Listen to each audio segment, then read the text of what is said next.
Hello, hello. J'attends que Facebook fasse son travail. Cependant, je vais commencer parce que voilà, il fait beau et tout. Vous voyez, je suis dans un parc actuellement, parc près de chez moi. C'est l'un des avantages de travailler à son compte, c'est de travailler là où on veut. Et je trouve ça magnifique. Donc avant de continuer, je vais me présenter. Je suis Rachel Karine, marriage coach spécialiste, experte, je dirais même, en guérison des troubles nutri-émotionnels liés aux problèmes de couple. Comment m'est venue cette appellation? Eh bien, ça vient d'une frustration. Tout simplement. Depuis quelque temps, vous me suivez sur les réseaux dans le domaine du sport et de la nutrition essentiellement. Et je me suis lancée parfois aussi dans des lives concernant le couple. Et dans ma marche, il y a un moment où je me suis découragée parce que j'ai entendu une seule parole. Une seule parole peut te décourager, donc il faut faire bien attention. Bonjour Déborah. Ce que je voulais dire, c'est que, voilà, de la frustration, parce que ce n'était pas la mienne, de la frustration peut venir ton appel, peut venir ta destinée. Donc, je vais partager justement cela avec toi, c'est mon histoire. Donc, voilà, j'étais frustrée parce que justement, je voulais parler du couple, absolument, mais je ne savais pas comment le faire. Surtout, je n'arrivais pas à trouver le lien entre le sport, la nutrition et le couple. Et pourtant, j'avais absolument envie de parler du couple, j'avais envie de parler de mon histoire. Et je suis passée par un moment de découragement où je n'avais même plus envie de faire du sport. Pour que Rachel Karine ne puisse plus avoir envie de faire du sport, c'est que vraiment, il y a un problème. Donc, ce que j'ai fait, c'est que la semaine dernière, j'ai pris 5 jours de retraite, 6 jours de retraite, où je me suis mise à part et j'ai parlé à mon Dieu et je lui ai dit voilà, je suis frustrée, voilà ce que j'ai envie de faire, voilà de quoi j'ai envie de parler. Et il a attiré des gens vers moi. Il y a eu mon mentor, l'un de mes mentors, coach William, pour ne pas le citer. C'est vraiment un homme qui est extraordinaire.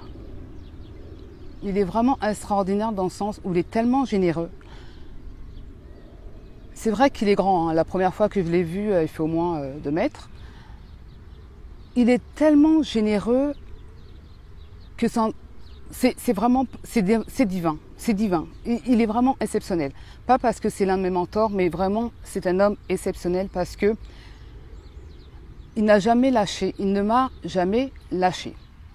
Lorsque je dis il ne m'a jamais lâché, c'est que il y a des moments, plusieurs fois il me disait Rachel, mets ça en place, Rachel, mets ça en place. Et je disais mais coach, j'ai peur, coach, j'ai peur, coach, j'ai peur, coach, j'ai peur. Et plusieurs fois, il m'a dit, il me rassurait, il m'encourageait. Et il y a une autre personne aussi qui est une amie. Je dirais pas que c'est une sœur, c'est vraiment une sœur et une amie, c'est le coach Adélaïde Sylvie, que j'apprécie beaucoup pour sa simplicité, son authenticité et également sa générosité. Donc voilà comment ça s'est passé le déclic. Il y a un moment, pendant que mon mari était justement il était parti au Bénin. Il était parti au Bénin pour enterrer sa femme, pardon Seigneur, pardon, j'ai pris cette parole, pour enterrer sa mère.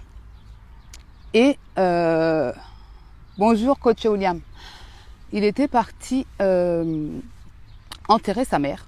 Et donc j'étais seule à la maison et j'avais appelé mon amie Adélaïde Sylvie. Ce qui s'est passé, c'est qu'on a parlé de prophétie. Vous savez que c'est son appel. Et ce que j'ai fait, c'est que je me suis endormie avec de la musique dans les oreilles.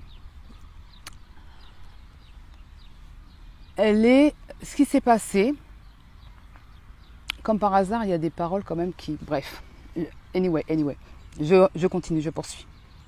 Ce qui s'est passé, c'est que cette nuit-là, j'ai fait un rêve, mais qui pour moi était horrible. Pour moi, c'était horrible dans le sens où je vous décris ce rêve.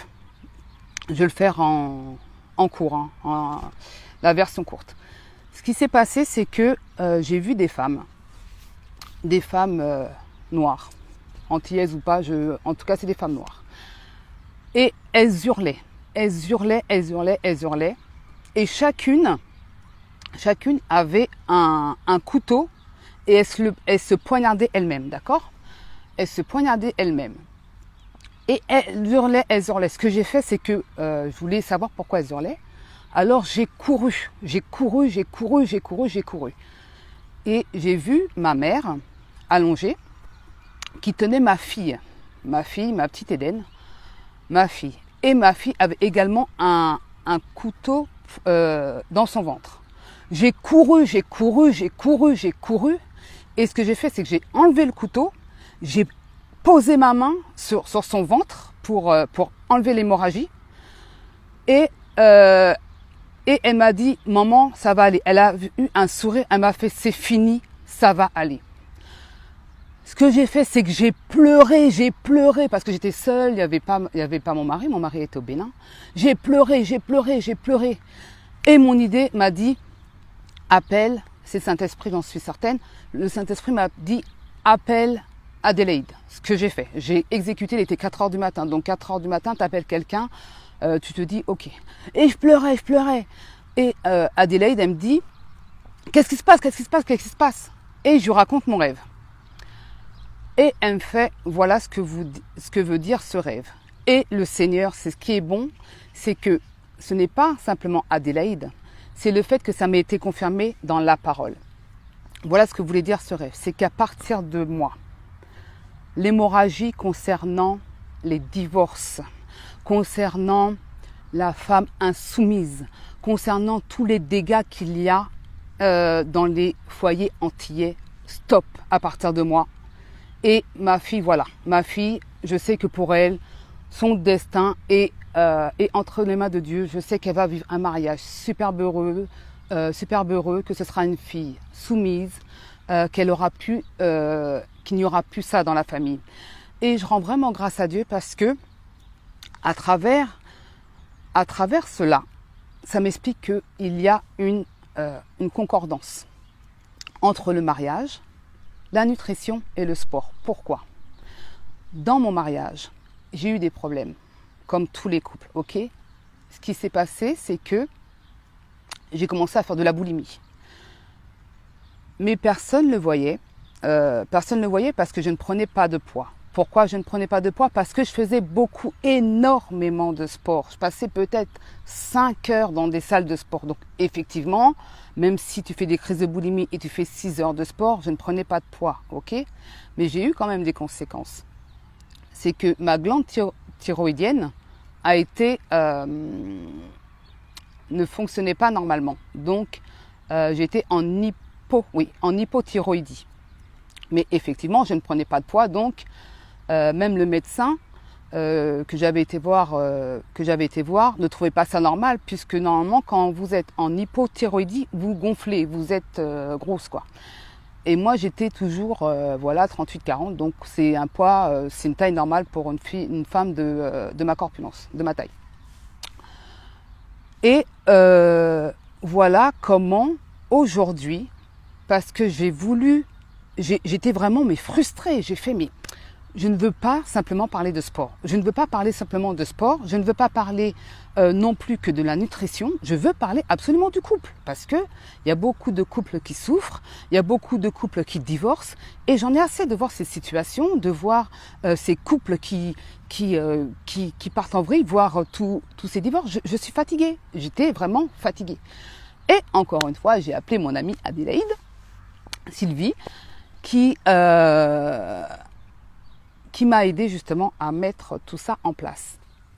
Et ce qui est bien, c'est que lorsque vraiment on est dans notre couloir, il y a des personnes qui viennent. Il y a des personnes qui sont attirées. Je ne sais pas comment. Par contre, le pourquoi, le comment, je n'en sais rien. À la rigueur, ce n'est pas important. Le plus important, c'est de rentrer dans son appel. Et ce que je voulais dire, c'est que voilà, d'une frustration peut venir vraiment la destinée. La confirmation, c'est que le coach William m'avait parlé, Adélaïde m'avait parlé, mon père spirituel m'avait parlé, et aujourd'hui, je suis dedans. Et c'est un tel bonheur de savoir que là, je peux parler enfin librement du mariage, du couple, de la nutrition et du sport en ayant cette cohérence. Les gens peuvent comprendre pourquoi je parle de sport, pourquoi je parle de nutrition et pourquoi je parle du couple. Parce que c'est mon histoire. C'est mon histoire. Alors, qui d'autre que moi est mieux placé pour parler de ces choses, puisque je l'ai vécu. J'ai vécu l'insoumission, j'ai vécu les problèmes de mariage. Alors, qui d'autre? J'ai connu la boulimie. On ne peut pas dire que c'est des trucs que j'ai lus, c'est des trucs que j'ai vécu. Je l'ai vécu, donc automatiquement, certes, c'est vrai que je vais aller...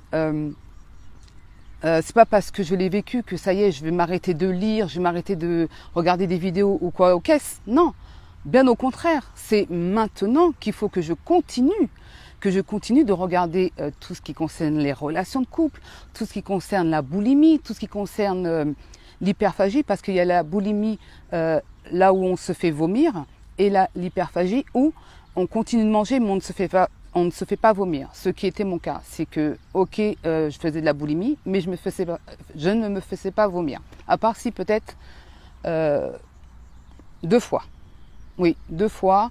Et je peux vous dire que c'est pas agréable. Mais maintenant, voilà quoi. Je peux en parler sans avoir honte, parce que je sais que demain, si une personne vient vers moi, qui d'autre que moi pourrait l'aider? Je ne sais pas. Je ne pense pas. Et j'avais pas compris ça parce que il y a un moment aussi, ce qui s'est passé, c'est que j'ai eu 2 personnes justement qui avaient un problème lié aux émotions. Mais j'avais pas fait la corrélation. J'avais pas identifié cela. Mais lorsque je fais un bilan, je me rends compte que oui, ces personnes avaient un problème avec la nutrition, mais non seulement la nutrition, mais les émotions. Et j'étais déjà dedans. Mais j'ai arrêté par rapport à une parole. Par rapport à une parole où une personne disait qu'il n'y avait pas de... c'est du n'importe quoi, tu parles mariage, or que tu es dans la nutrition et le sport. Et ça m'a bloqué. Et je me suis laissée décourager par une parole. Et il ne faut pas oublier que, en tant qu'enfant de Dieu, nous n'avons pas à lutter contre la chair et le sang. Nous n'avons pas à lutter contre la chair et le sang. Donc, tout de suite après, j'ai béni cette personne parce que je me suis rendu compte que non, ce n'est pas cette personne en fin de compte. C'est vraiment, c'est vraiment un esprit qui était animé. C'est vraiment un esprit qui parlait. Ce n'est pas cette personne. Mais pourquoi? Pour m'atteindre. Parce qu'elle ne s'est pas dit oui, ça va la décourager. Non, il n'y a aucune personne sur Terre qui fait du mal intentionnellement. Je ne pense pas. Franchement, je ne pense pas. Soit c'est par inconscience, il ne sait pas. Mais je ne pense pas qu'il y ait des personnes qui soient mauvaises en soi. Des personnes ignorantes, ok. Mais des personnes qui soient mauvaises en soi, non, je ne sais pas. Je ne pense pas. Bonjour Adélaïde, je vais parler de toi. Je vais parler aussi également du coach William. Tu regarderas, tu verras, voilà. Et je suis vraiment heureuse. Je voulais partager ça avec vous, voilà. Et voilà ce que je voulais vous dire, quoi. Je vais vous donner rendez-vous très prochainement parce que je vais faire du coup beaucoup plus de live. Et là, ce qui est bien lorsqu'on est à son compte, c'est voilà, je ne suis pas obligée d'être chez moi à vous parler. Je suis dans un parc, il fait beau, les oiseaux chantent, les élèves sont à l'école, donc il n'y a pas un bruit. Vous entendez? Il n'y a pas de bruit. C'est, voilà quoi, la belle vie. Hein? Donc je vous dis à très très vite. En attendant, prenez soin de vous et je vous dis à très vite. Bye bye!